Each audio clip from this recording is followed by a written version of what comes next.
자, 그 다음 에너지, 대사, 소, 기관 들어갈게요. 여기서는 이제 특징만 잡고 갈 거예요. 구체적인 내용은 이제 뒤에 단어에서 배워요. 두 가지지, 뭐 엽록체하고 미토콘드리아가 있어요. 됐지?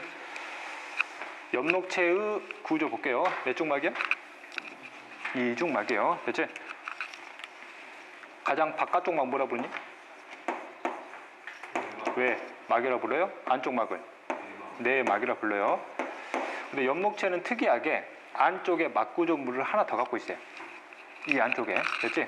이 안쪽을 보면 이런 식으로 동전을 겹쳐 놓은 듯한 막 구조물들이 있어요.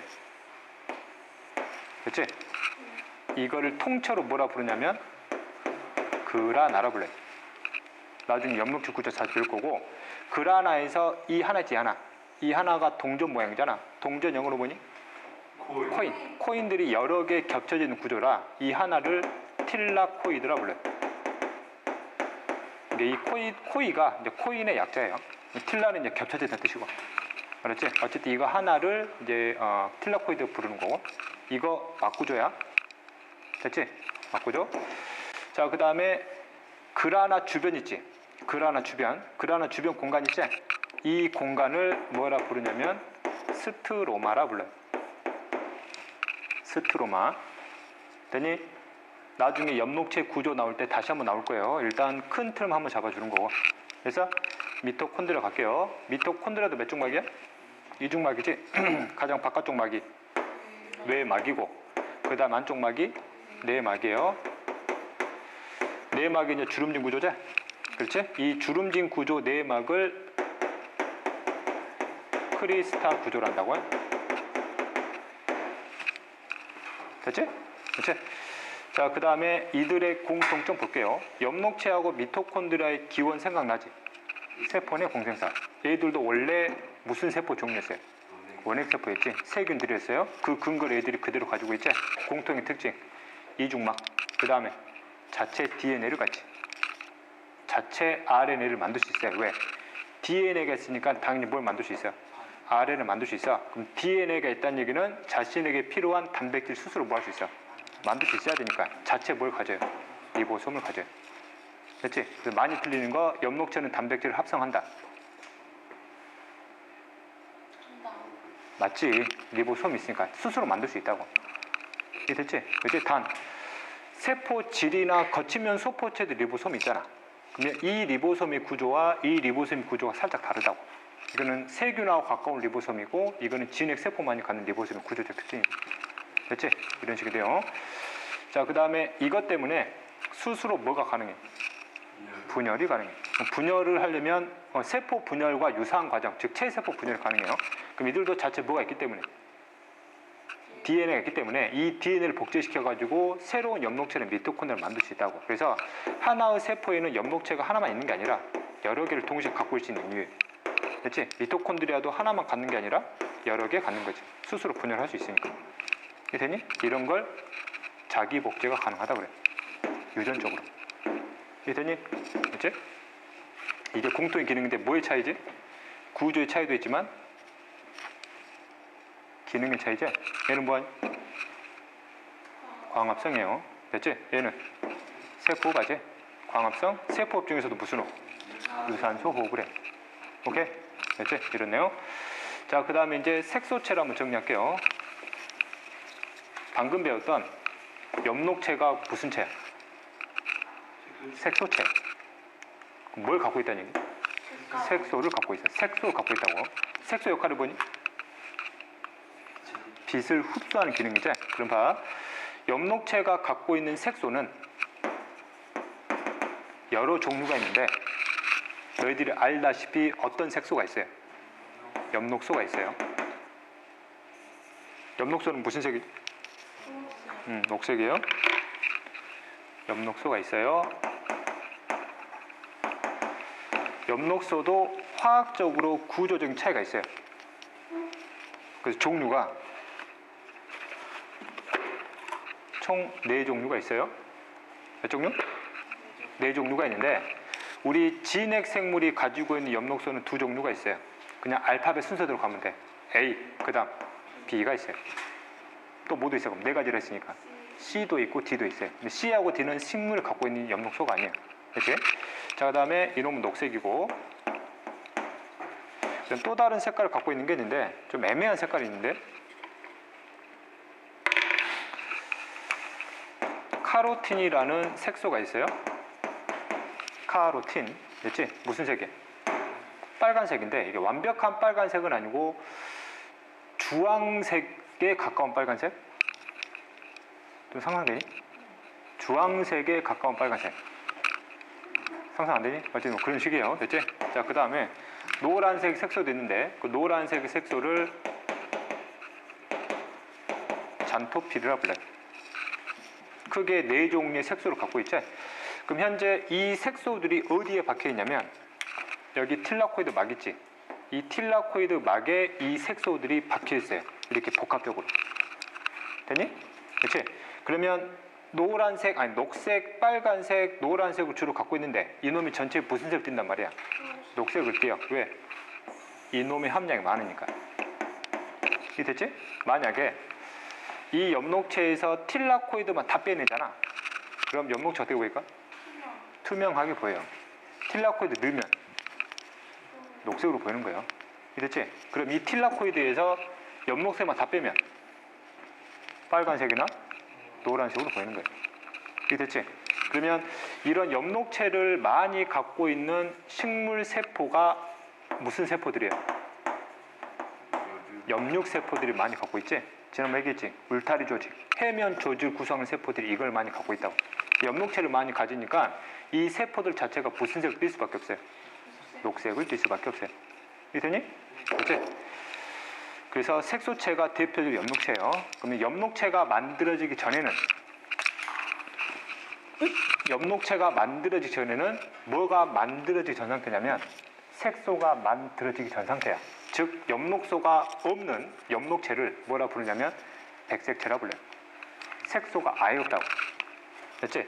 그 다음에 이 백색체한테 여기서 뭘 비춰주면, 빛을 붙여주면 이 백색체 안에서 아까 틸라코이드 막 쪽에다 뭘 만들기 시작을 해요? 색소를 만들어요. 그럼 우리가 그걸 뭐라 부르는 거예요? 엽록체라 불러요. 그럼 엽록체가 나중에 시간 지나면 뭐로 바뀌냐면 잡색체로 바뀌어요. 어떤 차이인지 볼게요. 백색체는 뭐가 없어? 색소가 없어요. 빛을 비춰주면 색소로 같지. 뭐 엽록소 A, B, 카로틴, 그 다음 잔토필을 가져요. 자, 그 다음에 여기다가 무슨 처리하면 저온 처리를 할 거예요. 저온 처리를 장시간 줄 거예요. 장시간. 그러면 색소들 중에서 온도에 굉장히 민감한 놈이 이 놈이에요. 저온 처리하면 엽록소 A, B가 분해되기 시작을 해요. 됐지? 그 뭐만 나오고? 카로틴이나 잔토필만 나와요. 됐지? 그럼 카로틴 함량이 높으면 무슨 색으로 보여요? 붉은색. 잔토필 함량이 높으면 노란색으로 보이는 거지? 그게 뭐야? 단풍이 된다고. 이게 되니? 이런 식의 논리란 얘기예요. 됐지? 그 다음 이걸 확인하는 실험이에요. 이게 땅이고 땅에 박혀있는 무라고. 땅 속에 묻혀있는 부분 하얗지? 위에는 녹색이잖아. 그럼 이거를 좀 더 뽑아가지고 이렇게 하잖아. 점점 녹색화가 되지. 여기 안에 있는 백색체가 빛받아서 뭘 만들고 있어요?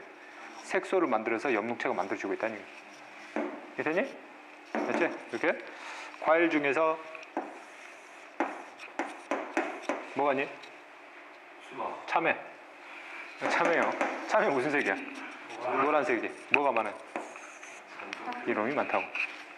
이해됐지? 그지? 물론 색소들 중에서 진짜 빨간 색소를 갖고 있는 놈이 있어요. 그 안토시아닌이라고 하는데, 예를 들면 뭐 사과라든지 앵두 같은 경우는 굉장히 빨갛지. 걔들은 그런 진짜 붉은색 계열의 색소를 가지고 있는 거고, 그 다음에 카로틴이 아까 주황색에 가까운 빨간색이라고 그랬잖아. 얘들 단풍나무 잎이 단풍 들면은 좀 빨간색이긴 한데 좀 애매한 빨간색이잖아. 그렇지 않냐? 어쨌든 이제 그런 것들이 이제 카로틴이 함량이 높아서 그래요. 됐지? 그렇다는 얘기예요. 자, 색소체에서 색소 관련된 그 개념 하나만 더 증명할게요. 이 엽록세 제외하고 여기 카로틴하고 잔토필 있지? 이 두 개를 묶어가지고 카로티노이드계라 불러요. 됐지? 카로티노이드계. 자, 그 다음에 이제 세포 골격 기관 들어갈게요. 이제 개념에서 주의할 거는 이게 이제 뼈라는 뜻은 아니에요. 뼈를 구성하려면 골세포가 연결돼야 뼈가 만들어지는 거고, 이거는 세포 안에 있는 소기관인데 마치 뭐와 같은 뼈와 같은 역할을 한다는 얘기예요. 이해됐지? 일단 모든 세포 골격 소기관의 공통적인 기능인데, 공통적인 기능은 세포의 구조를 유지시켜주고, 됐지? 세포의 구조를 유지시켜주는 게 모든 세포 골격 소기관들의 공통적인 특징이고, 그 다음 또 하나가 이놈들은 여기 있네. 뭐로만 구성되어 있냐면 단백질로만 구성되어 있어요. 즉 얘들도 막성 소기관은 아니란 뜻이에요. 단백질로만 구성되어 있어요. 이제 이때 이제 종류를 기능에 따라서 크게 세 가지로 분리시키는데, 첫 번째가 미세소관이 있어요. 그다음 두 번째가 중간섬유가 있고, 세 번째가 미세섬유가 있어요. 그렇지? 자, 보통 여기 섬유와 같은 개념이 나오잖아. 그럼 섬유는 실과 같은 구조물들이 여러 개 뭉쳐져 있는 형태다라고 생각하면 되는 거고, 그렇지? 일단 이제 내가 순서대로 적어주는 게 이놈들의 크기야, 크기. 이들의 이제 두께를 보면 이놈이 가장 두껍고, 그 다음 이놈이 가장 얇다는 얘기예요. 됐지? 이렇게. 그 다음 연놈은 섬유라고 표현하지 않고 지금 관이라고 표현했잖아. 관 자체가 이런 식의 구조고 내부가 이제 비어있는 형태라는 얘기예요. 그리고 이제 특이하게 이놈만 안이 비어져 있고, 이놈들은 이런 비어진 공간은 없어요. 됐지? 이것들은 역할을 이제 하나하나 설명을 해볼게요. 먼저 중간 섬유의 역할부터 먼저 살펴볼게요. 이렇게 세포가 있으면 세포 안쪽에 핵이 있을 것이고, 뭐 소포체도 있을 것이고, 소포체에서 떨어져 나온 소낭도 있을 것이고, 골지체도 있을 것이고, 뭐 분비 소낭도 있을 것이고, 뭐 리소좀도 있을 것이고, 미토콘드리아 있을 것이고, 뭐 식물 세포라면 뭐 엽록체들도 있겠지. 그렇지? 세포가 이렇게 움직이면 안에 있는 소기관들도 같이 막 움직여 버리겠지. 그렇지? 예를 들면 우리가 다세포니까 내가 손을 이렇게 들면 이 안에 있는 세포가 이렇게 올라가는 거잖아. 그럼 안에 있는 소기관들 밑으로 막 쏠리겠지. 그럼 어떻게 되겠니? 한쪽으로 막 밀려 들어오면 이들을 기능들을 제대로 수행할 수가 없겠지. 그래서 어느 정도는 세포 소기관들을 세포 안에다가 어느 정도 고정을 시켜줘야 돼요. 그 고정을 시켜주는 게 중간 섬유 기능이에요. 입체적으로 생각을 하면 중간 섬유들이 구물형 구조로 이 세포 소기관들 사이사이로 이런 식으로 연결이 되어 있다는 얘기예요. 이런 식으로 연결이 되어 있으면 세포가 움직이더라도 소기관들이 함부로 막 여기저기 막 돌아다니지는 않을 거란 얘기죠. 그래서 중간 섬유의 기능이 바로 세포 소기관들을 어느 정도 위치에 따라 이제 고정시켜주는 역할을 해요. 그치? 이게 중간 섬유 역할이고, 그 다음에 중간 섬유를 구성하는 단백질의 종류가 여러 종류 있는데, 그 중에 가장 대표적인 예로 케라틴이 있어요. 어디서만 들어봤지? 케라틴. 여기 머리카락도 케라틴인데. 거기 샴푸 이름 많이 나오지? 그것도 단백질 이름을 딴 이름들이 많아요. 뭐 엘라스틴. 단백질 이름들이거든? 대체 뭐 그런 내용들이에요. 자, 그 다음에 미세섬유 기능 한번 들어갈게요. 대체 미세섬유는 일단 어떤 단백질로 구성되어 있냐면 액틴이라는 단백질로 구성되어 있어요. 이거는 들어봤을 텐데 우리 근육세포가 액틴을 많이 갖고 있지? 마이오신이 있긴 한데 무슨 역할을 하지? 근수축에 관여하잖아. 얘들이 움직이잖아. 얘들도 마찬가지예요. 그치? 자, 봐. 액틴의 기능이 어떤 역할을 하냐면, 예를 들면 거기 동물 세포의 세포 분열 과정의 가장 마지막 단계가 세포질 분열이지. 그지? 그러면 말기 상태가 되면 핵 두 개가 만들어지면 이 세포막이 안쪽으로 모여야 돼. 들어와야 되잖아. 그럼 얘들이 그냥 들어오는 게 아니라 이놈들을 이 안쪽에 있는 미세 섬유들이 잡아당겨주는 거예요. 그래서 세포막의 구조를 변화시킬 수 있어요. 됐니? 또 원생 동물 중에서 아메바가 있어요. 아메바가 이동을 하려면 세포막을 이렇게 늘어뜨려 가야 되지. 그럼 세포막의 구조를 변화시키려면 이 안에 있는 미세 섬유들이 움직여줘야 돼요. 됐지? 참고로 미세섬유라는 액틴이라는 단백질이기 때문에 이놈들이 늘었다 줄었다 해야 되는데 이놈 자체가 고무줄처럼 늘었다 줄었다 하는 게 아니라 이 단백질을 구성하는 양을 늘리는 거지. 단백질을 합성하면 길이가 보이죠. 길어지고 단백질을 분해시키면 길이가 보여지는 거야. 짧아지는 거야. 이걸 빠르게 해줌으로써 이놈들의 세포막의 구조를 변화시킬 수 있다는 얘기예요. 이해되니?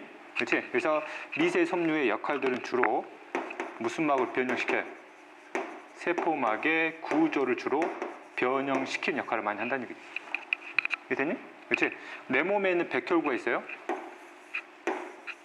백혈구도 아메바처럼 움직일 수 있지. 예를 들면 세균이 있어요. 세균을 자신의 세포 안으로 집어넣어가지고 이를 죽여야 되거든. 그러면 이놈들이 알아서 세포막을 이렇게 빼가지고 안으로 집어내야 되거든. 그러면 안에 있는 무슨 섬유가 미세 섬유들이 합성과 분해 과정을 통해서 세포막 움직여가지고 이 안으로 끌어오는 거예요. 이해되니? 그렇지? 이런 내용들이에요.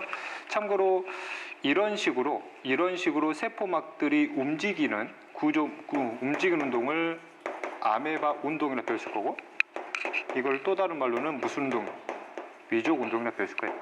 그렇지? 이런 세포막의 구조의 변형에 담당하는 액틴이기 때문에 액틴의 위치는 세포 안쪽에 존재하는 게 아니라 무슨 막 쪽에 가깝게? 세포막 쪽에 가깝게 미세 섬유들이 이런 식으로 존재하고 있어야 돼. 이해되니? 그렇지? 이렇게. 자, 그 다음에 뭐 들어갈 거예요? 미세소관 들어갈 거예요. 그렇지? 자, 미세소관을 구성하는 단백질은 튜블린이라 불러요. 물론 여기 단백질의 이름은 물어보진 않아요. 그냥 이 타이틀이 중요한 거야. 그렇지? 말 그대로 관이지, 관. 튜블린이라는 단백질이 동그란 구조인데 이놈들이 이런 식으로 해서 나선형으로 여기를 이렇게 감싸는 구조예요. 그렇지? 그럼 안쪽에 뭐가 생겨요? 공간이 생기지? 그래서 대략적으로 이런 식의 원통형 구조로 만드는 거예요. 이해됐냐? 이거 하나가 미세소관이고, 됐지? 그럼 미세소관으로 만들어진 세포 소기관 중에 하나가 무슨 잎이 있어요? 중심잎이 있어요. 됐니? 중심잎 두 개가 모이면 중심체라 부르지? 그러면 여기다 살짝 보면 이쪽에 중심잎이 이렇게 있어요. 직각 형태로 이렇게 있지? 이거 하나를 확대시키잖아. 이거 하나를 확대시키게 되면 이런 원통형의 구조인데 자세히 들여다보면 이 조그마한 광구조 있지? 이 조그마한 광구조가 이렇게 이런 식으로 여기를 쭉 둘러싸는 구조예요.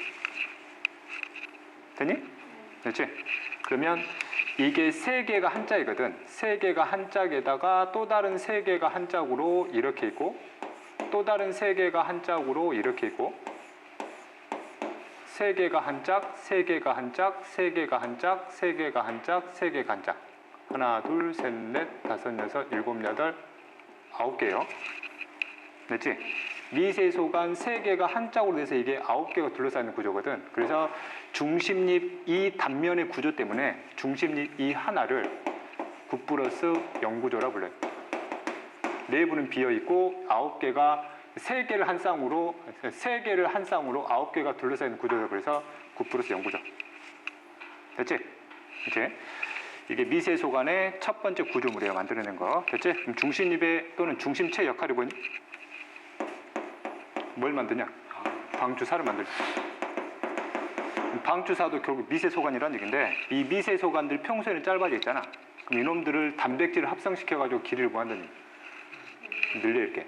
잘 안 보이는 얘기. 이렇게 늘린다는 얘기예요. 이게 무슨 사가 되는 거죠?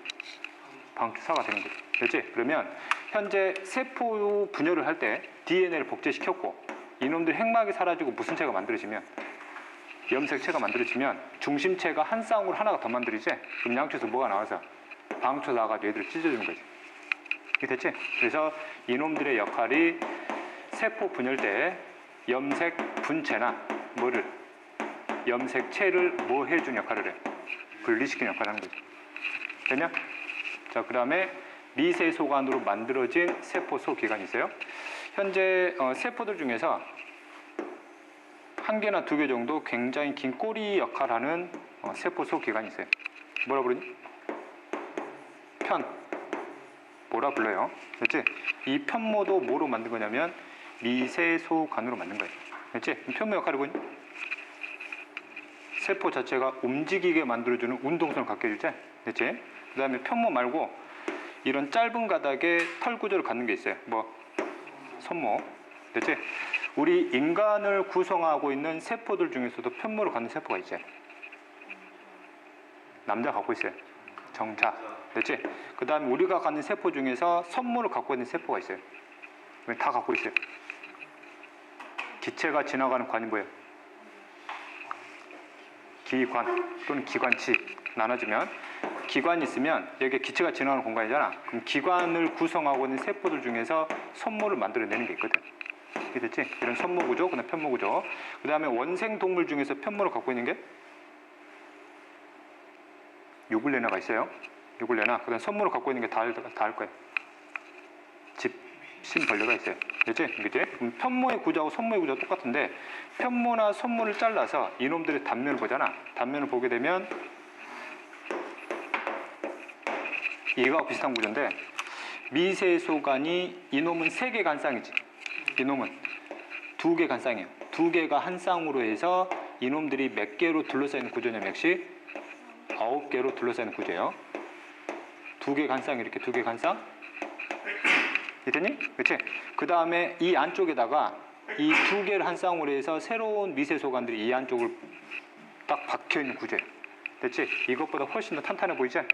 그렇지? 그래서 이런 구조를 뭐라 하냐면 9+2 구조라 불러요. 됐지? 그러면 미세소관으로 만들어낸 세포 소기관이 편모하고 그다음 뭐 선모가 있는데 이들의 구조는 얘하고 다르게 뭐 9+2 구조란 얘기예요. 됐지? 이제 하나만 더 들어갈게요. 미세소관의 기능.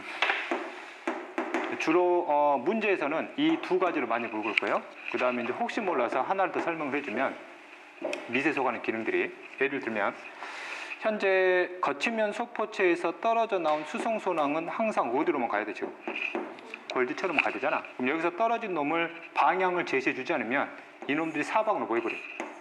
퍼져 나가버리거든. 그럼 이놈들이 길목을 제시해 줘야 돼서 여기와 여기 사이에 미세소관들이 이렇게 연결돼 있어요. 그러면 이게 다리 역할을 하는 거거든. 그러면 분비소낭이 이 미세소관을 타고 이렇게 이동할 수 있는 거예요. 됐지? 그럼 여기서 떨어져 나온 분비소낭이 세포막 쪽으로 이동을 해야 되잖아. 그럼 마찬가지로 이쪽으로 세포막 쪽으로 연결된 미세소관들이 있으면 떨어져 나온 분비소낭들이 이 미세소관을 타고 가는 거예요. 그래서 안에 있는 세포 소기관들이 이동할 수 있는 방향 제시도 해주는 게 바로 미세소관의 역할이에요. 이게 됐지? 됐지? 그래서 크게 이렇게 3가지 기능을 한다는 얘기예요. 됐냐? 오케이? 됐지? 이거 이제 그림으로 한번 구분해 볼게요.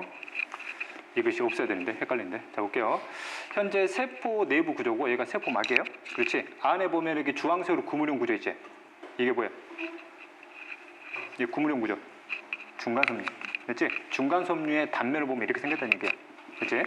자, 그 다음에 현재 세포막과 가장 가까운 이거지 이거. 이거? 그냥 확대하면 이런 식의 그림인데 이놈이 바로 미세섬유예요. 액틴. 그렇지? 너희들 그 근육 수축 과정의 그림을 보면 액틴 필라멘트의 그림이 이렇게 생겼어요. 기억나니? 이렇게 생겼고 그 다음 여기 중간중간에 여기 관 모양이죠. 관 모양. 이게 무슨 소관이에요? 이게 미세소관이에요. 오케이? 그렇지? 자, 기능을 한번 정리할게요. 여기는 케라틴. 그렇지? 공통인 기능은 뭐 있었지? 세포의 전반적인 구조를 결정하고 유지시켜주지. 그렇지? 그 다음에 중간섬유의 또 다른 기능은 세포 소기관들을 위치별로 고정시켜주고, 그렇지? 그 다음에 미세소관으로 만들어지는 게 중심립이 만들어져서 중심체를 만들어서 중심체가 나중에 뭘 만들면 방추사를 만들면 세포 분열 때 쓰이게 되는 거고, 그렇지?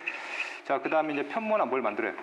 선모를 만들지. 구조 볼게요. 이놈의 구조 9+0 구조. 이들의 구조는 9+2 구조. 됐지?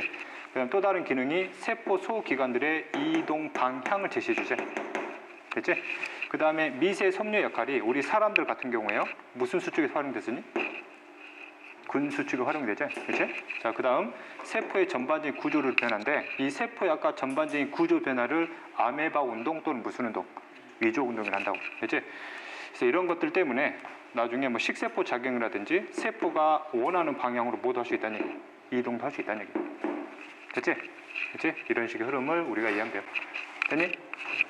그 다음에 세포질 분열때도 한번 쓰이고, 자, 그 다음에 이것들의 실제 구조를 한번 봐볼게요. 이게 뭐야? 중심, 입이에요. 현재 이거 하나가 무슨 소관? 미세 소관. 3개 한 짝으로 9개가 둘러싸여있죠? 9플러스 연구제예요. 그러면 잘 안 보이네. 이거는 전자 현미경으로 본 거예요. 단면을 본 거지? 뭘로 봤을까? 템. 단면이니까. 그렇지? 자, 그 다음에 이게 뭐야? 집신벌레. 이거는 정자예요. 여기 선모의 구조하고 편모의 구조의 공통적인 특징이지. 단면을 보게 되면 그림상 이거 하나지 이거 하나가 무슨 소관? 미세 소관이지. 미세 소관 몇 개가 짝이 돼서 2개가 짜서 9개가 둘러싸여 있고 그 안에 2개의 미세 소관이 또 박혀 있는 거지. 그렇지? 그 다음에 중간중간에 연결해주는 단백질이 있는데 이 단백질들이 연결해 줌으로써 중심립보다는 훨씬 구조 자체가 튼튼해요. 움직여야 되니까. 오케이? 그렇지? 이게 이제 편모의 구조. 그래서 9 플러스 2 구조라고 부르는 거. 됐니? 이제? 그래서 이것을 단면을 본 거죠. 현재 이렇게 미세 소관 2개, 9개 둘러쌌고 안에 2개가 박혀 있는 거죠. 됐니? 자, 그 다음에 후영질 세포 소기관 들어갈게요. 2개 있었지? 뭐 있었니?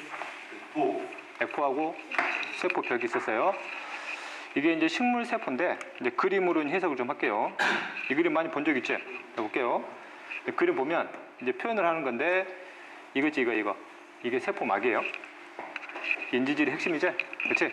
그 다음에 뒤쪽으로 여기 2개가 있지? 이것들이 세포벽이에요. 세포벽 됐지? 자, 그 다음에 안쪽이지? 안쪽을 보게 되면 여기 커다란 놈 있지? 이게 뭐예요? 액포예요. 그렇지? 처음에는 액포가 굉장히 뭐예요? 작지? 시간 지나면 커지는 거. 세포벽도 원래 굉장히 뭐 있어요? 얇았는데 시간 지나면서 두꺼워진 거예요. 후영질 기관인가 그러지? 그러면 액포의 기능부터 볼게요. 됐지? 액포는 막구조제? 단일막이에요. 그렇지? 자, 그 다음 역할이 얘들이 이것만 생각하더라고. 뭐도 저장해? 영양소도 저장을 해요. 광합성 결과물들을 여기다가 많이 저장하는 거예요. 그렇지? 그 다음에 노폐물을 저장을 시켜야 되는데 식물은 우리 동물하고 다르게 동물은 배설 시스템이 잘 시스템화 되어 있잖아. 체내에서 만든 노폐물을 체외로 빨리빨리 내보낼 수 있는데 식물은 배설 시스템이 없어요. 그래서 자체적인 세포들 하나하나가 노폐물을 스스로 모을 수 있어야 돼요. 저장할 수 있어야 돼요. 그러니까 액포 자체가 모을 수밖에 없는 이유예요. 커질 수밖에 없는 거야. 노폐물이 계속 쌓일 거거든. 그렇지? 근데 중요한 건 이 노폐물 자체의 독성 효과가 있으면 되겠냐 안 되겠냐? 안 되겠지? 스스로 독성 효과 제거시킨 노폐물들 저기 안에 저장시키는 거야. 이게 됐죠? 그래? 자, 그 다음에 이거예요. 식물 세포 안에서 무슨 압을 조절할 수 있냐면 삼투압을 조절할 수 있어요. 식물 세포 안에 정확하게 얘기하면 세포질의 삼투압을 조절을 해. 삼투압은 쉽게 얘기하면 뭐라고? 도제, 세포질의 농도를 액포가 조절할 수 있다는 얘기야. 예를 들면 식물 세포가 있어요. 이 안에 액포가 있어요. 그렇지? 현재 외부 농도가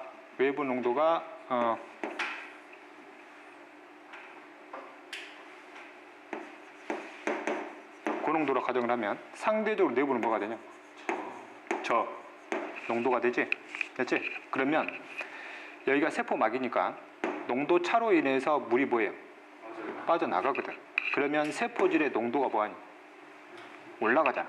올라가면 안 되니까 액포에서 뭘 빼주는 거예요? 물을 빼주는 거예요. 그럼 세포질의 농도를 최대한 변화가 되는 걸 막아줄 수 있어요. 반대로 외부가 저농도고 내부가 상대적으로 고농도면 물이 뭐 하겠어요? 들어가겠지. 너무 많은 물이 들어와 버리면 이 남아도는 물 때문에 내부 농도가 더 낮아질 수 있단 말이야. 그럼 이 물을 애들 다시 뭐 하는 거예요? 다시 또 끌어주는 거예요. 그래서 세포질의 농도를 일정 수준으로 뭐 할 수 있는 거예요? 유지하는 기능을 한다고. 이게 됐지? 액포의 이제 기능이에요. 그 다음에 세포벽 들어갈게요. 일단 세포벽의 성분이지 뭐. 다당류로 구성되어 있지? 뭐 셀룰로스. 다당류 자체는 물에 녹냐 안 녹냐? 안 녹지. 어느 것을 녹지 않아서 무슨 성이라고 불러요?